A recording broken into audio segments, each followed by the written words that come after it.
So I always kept that in my mind. I said, if I ever make it where kids will be looking up to me, that's the number one thing I would do. I will always smile. If I can make one person smile and that person is having a good day, just for that day when he saw me, that makes my day. Kailangan mo ng technology, AI for that matter.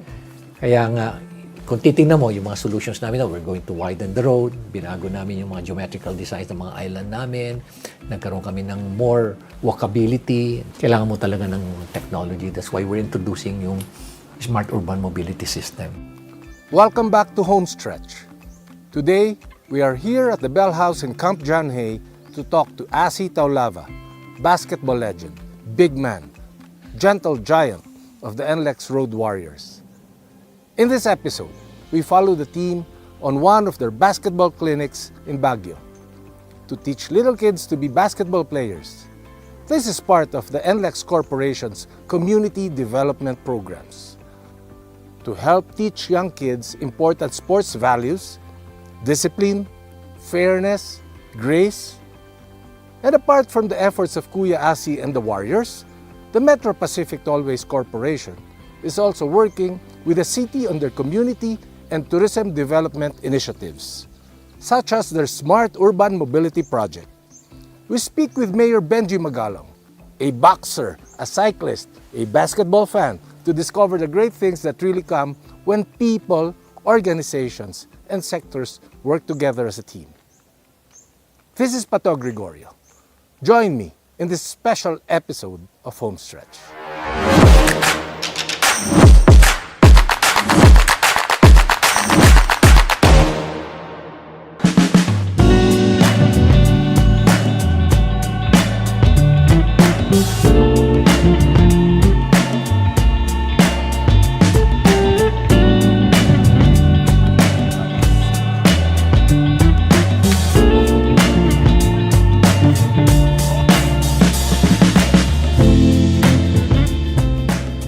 We're here in the Bell House in Camp John Hay.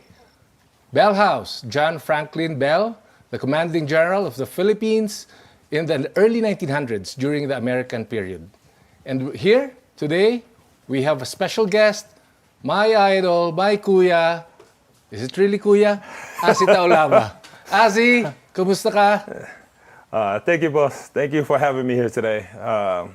Awesome, especially with the view being here at Camp John Hay. Beautiful pine trees. The beautiful pine trees. You know, the view, the fresh air is awesome here. Yeah. How many times have you been here in Baguio? I've been in Baguio, say probably eight to 10 times. But the last 2 times I've been here, it's been the best time.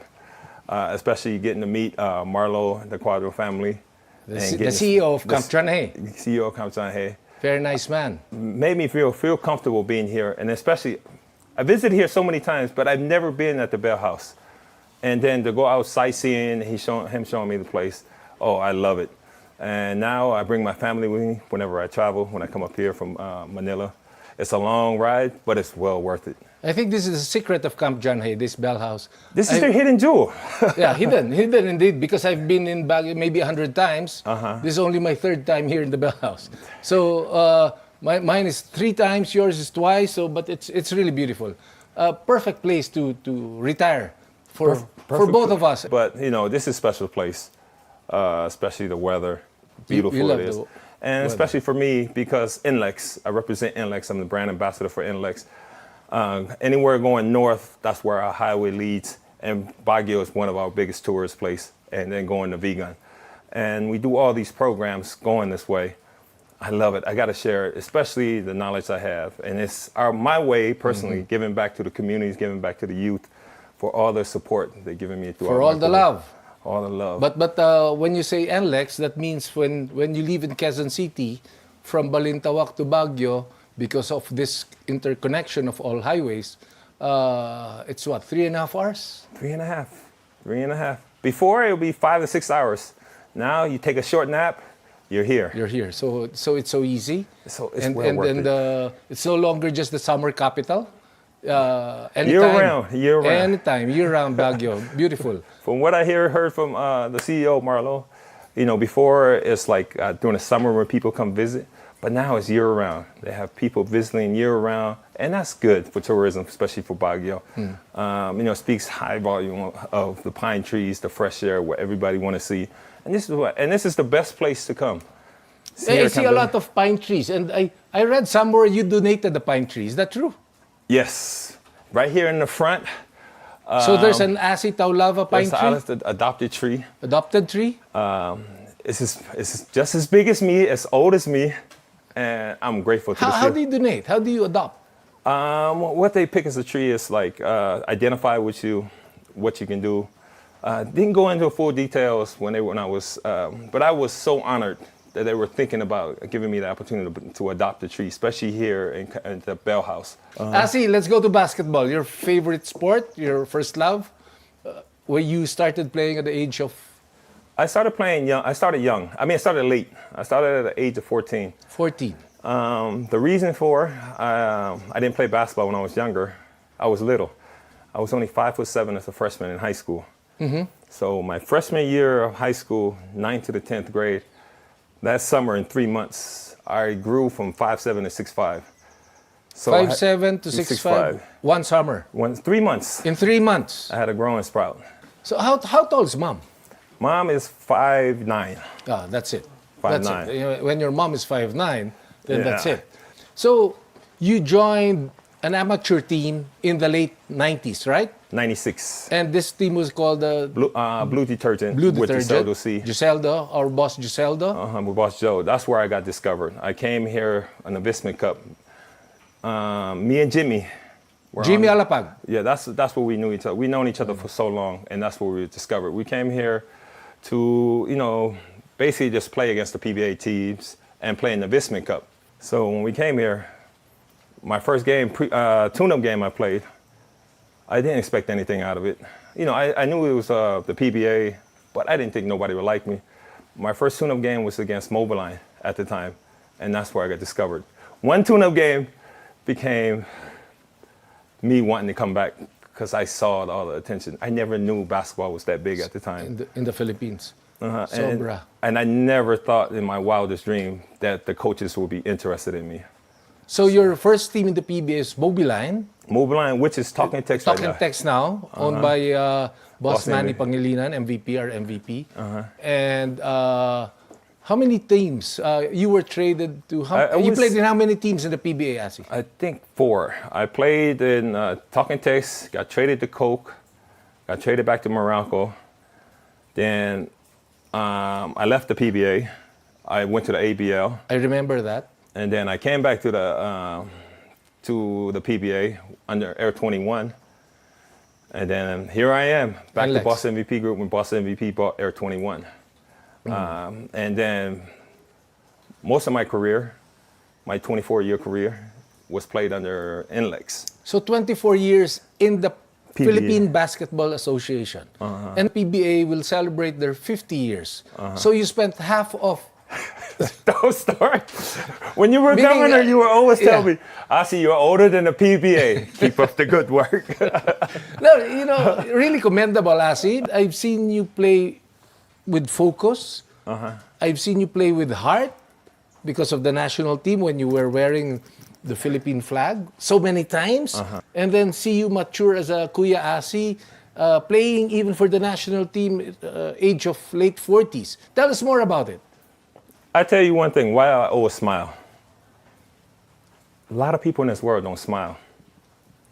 So me smiling all the time, if I can make one person smile and that person is having a good day, just for that day when he saw me, that makes my day.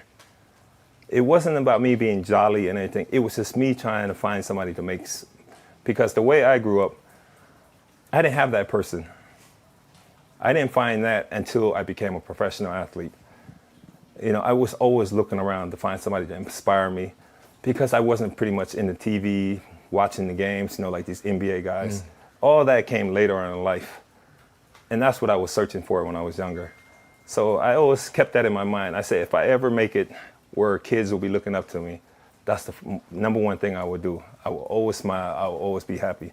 No matter how bad of a day I'm having, I can have a, excuse the language, SHIT day, but I will keep a smile on until I'm by myself.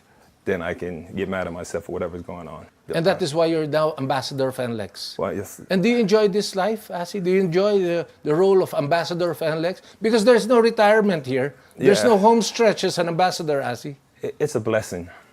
You look at guys my age, guys that played basketball, sometimes they don't know what to do after they walk away from the game, and when things, they can't do the things they do. Because some of us, as how you say it, we're so competitive where we let our ego get in the way, where we can't give the younger generation the opportunity to shine, and we take the back seat and say, go ahead, young man, take the show. When I figured that part out, it was much easier. And I was so happy that my bosses from NLEX, Boss REF, Boss Ronald, Boss Glenn, when they showed me this, they said, Asi, you know, you don't have to focus on basketball playing all the time. You're getting older. Think of your family. Think of things you can do where it's much easier for you. It really didn't click until I met Coach Cheng.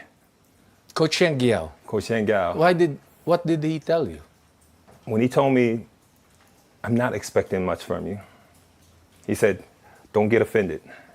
I'm not expecting much for like what other coaches would demand 40 minutes, 40 plus minutes, heavy minutes from you. He said, I just need you to come out, set the tone for the young guys. You may play, you may not play, but just be there with them, support them. And I was like, that's it, coach? And he said, yeah, I like that. I'll sign a 10-year contract if that's my role. Yes. And that's where it made it easier for me. And then going from there to now, it made it so much easier for me, accepting my role. That's why when ambassadorship was there, it was either the ambassadorship or going to assist the coaches.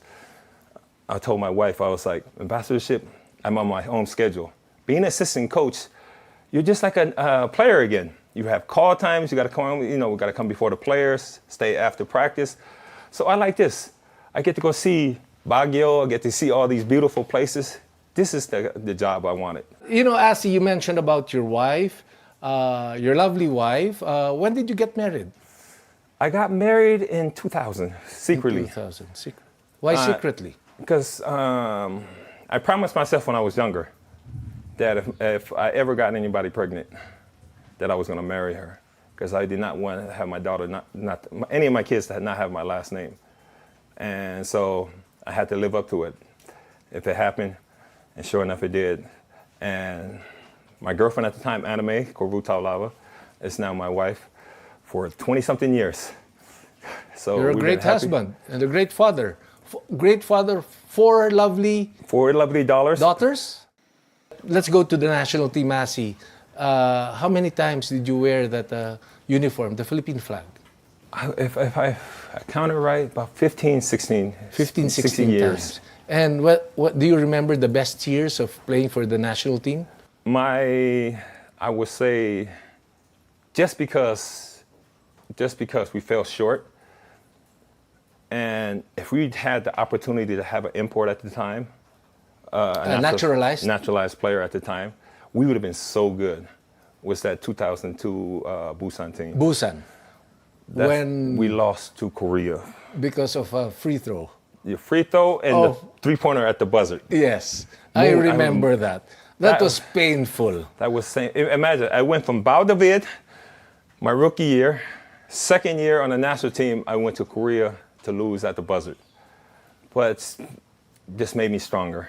It made you stronger. But you were playing for the national team until you were what, 45? No, 50. When I was almost 49, 50, my last tour with Coach Yang's national team at the Asian game. And in Jakarta? Yeah, in Jakarta. We were with Jordan Clarkson. With Jordan Clarkson. I remember, I was there. And when they announced the national team, I thought it was a mistake. I was like, me? Me? Me again? I was 49. I was about to be. I was like, I'm almost 50. And Coach Yang was like, perfect. You're the perfect guy for it. So he was like, don't complain. Just go out there, lead by example, show the younger guys. No complaining, just do the practice. And I thought about it. I was like, hey, this is my calling right here. This is what you need. I'll do it for you, coach. Fantastic story, Asi. You know, now you talk about corporate life. You talk about your role as ambassador of NLEX.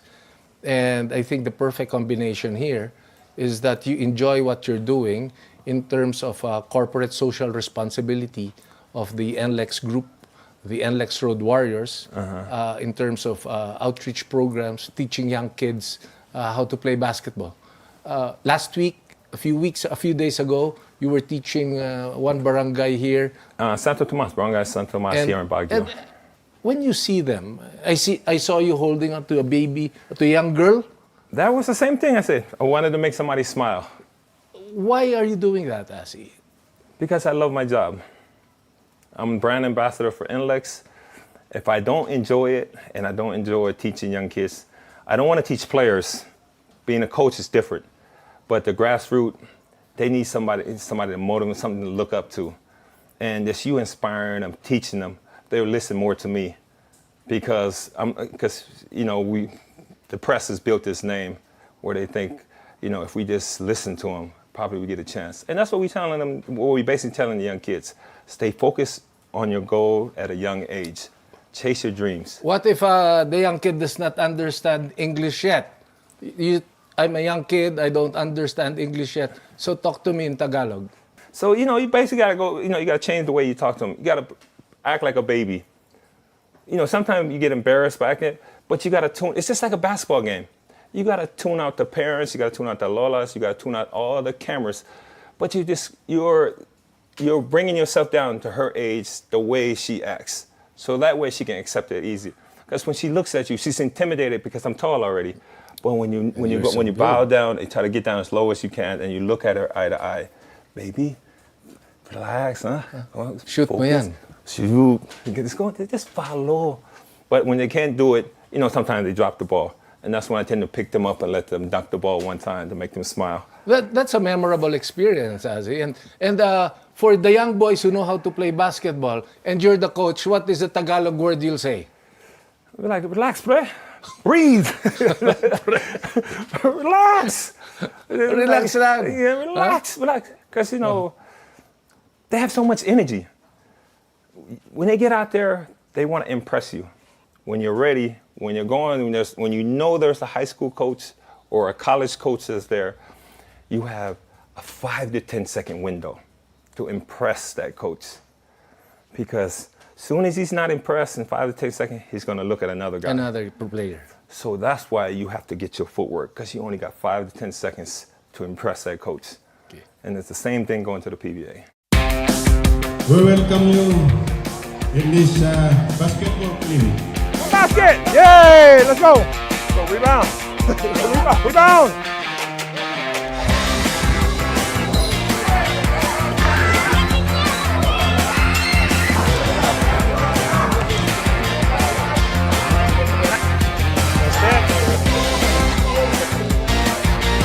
Four, 5.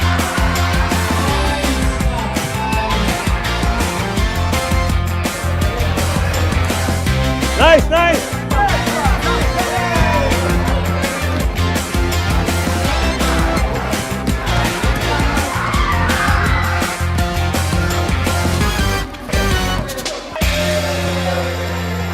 One, two, three! Pató victory! Okay, doon tayo. As if we can turn back the hands of time, 1990s, and you're given another chance to play basketball elsewhere, not in the Philippines, will you still choose the Philippines? Of course. Will you still live in the Philippines? Of course. Will you still play for the Filipino to be honest, community? I wouldn't even want to go back. I'm so happy that I have my wife, my kids, the career I had, the friends I have, everything that I have now. I wouldn't change it for the world. People say, oh, I look back, I can change this. But I would have never got the chance to meet you. I would have never got to meet the other bosses, my friends I have now. Some not so good, but they're all charged all through experience. And that's what life is. You stumble here, just keep marching forward and enjoying life. No need to, be down about it. I just want to enjoy every minute, every hour of it. In the Philippines. In the Philippines. Philippines. Asi, in the next 10 years, what do you want to do? Lessons you want to teach the young kids, the Filipino people. In the next 10 years, I want to see a Filipino, we got Filipinos in the NBA, but they was raised in the States. I want one that's homegrown. Somebody that grew up here, the hard life, see how everything was, and made it to the NBA. Because I think he can express himself better how the Philippines is to the world than somebody that was raised in the States. So that way he can tell his story. He can tell the story about the people of the Philippines, how hard it is and how hard it is to strive for life here. And that's what I want. Once that day happened, I think everybody in the Philippines will be rejoicing. Every time he plays on national TV, it will be like Yao Ming playing. When he played, China went on vacation. It was a day off. I remember. So it's going to be the same thing that's going to happen when we have our first Filipino player playing in the NBA. That's not only your dream, that's everybody's dream. That's a dream of 110 million Filipinos. Last 3 questions, Asi. What's your dream for the PBA as they celebrate their 50 years in 2025? I just want the PBA to keep growing, keep entertaining our fans, and especially with their outreach program. The way, same thing NLEX does, and the same way the PBA, keep reaching out to the grassroots. But not just in Metro Manila. Provincial, that's what Nico Asia does. NLEX does it here, up north. But when they go Surigao, they go Palawan, Samar, and everything, those people, those youth, they only see us on TV. But just imagine if you take the PBA players there, Agree. A couple of the younger athletes, because they have to build their brand. And this is the best way to build their brand. Because young guys don't know that. Young guys think, I'm playing basketball, that's it. What is your dream for Gilas Pilipinas, our national team? Our national team, I'm proud of this group, this core group we have. We went through a phase where guys did not want to answer the call to play for the national team. But this group, the one Tim Combs has, they're ready to serve. To the boys, keep fighting, brothers. Just remember, you're not just representing yourself. You're representing 110 Filipinos that's going to be watching you, cheering for you. Play with your heart. Nothing less. That's all we ask. Win or lose, we will always be there for you guys. Fantastic. And what's your dream for your favorite company, NLEX Road Warriors? We better win. Coach Jung. Coach Jung is, we got a training camp. Like Boss said, we're not asking much, but let's get to the semis. Get to this, we're the younger team, we're the bunso of the group. All we can ask for is get to the semis, boys. Play hard. Just remember, you're not just representing yourself too. You're representing the company. All our employees, 5,000, 10,000 employees that's working on NLEX, SC Techs, Cebu Techs. We'll all be cheering for you guys. Just keep pushing, and listen to Coach Jong. Yeah. Asi, alam mo, lagi akong masaya pagkausap kita. Anong sagot mo? No, we're going to end it this way. I'm going to be like this. To my fans, maraming salamat po sa inyong lahat for having me. I see you guys next time because I'm starting to Perspire. Pawis. And I saw behind the set, everybody smiling. Now I'm happy. So what is your message to the 110 million Filipinos in Tagalog, Asi? No, I'll say it in English. This is supposed to have my kids, but to every single one of you guys, if you're having a bad day, don't think about it. If you have kids, you have siblings, you have your lolas, and you have your parents, they're having bad days. So you walking in around the house pouting that you have a bad day, it's not worth it. Smile, make somebody happy. It's free. It's libre. So enjoy life. Enjoy life. Go out and have fun. Spend time with your family. And please, if you're ever in Baguio, stop by Camp John Hay and see the Bell House. It's a very good tourist spot. God bless everybody, and see you guys next time.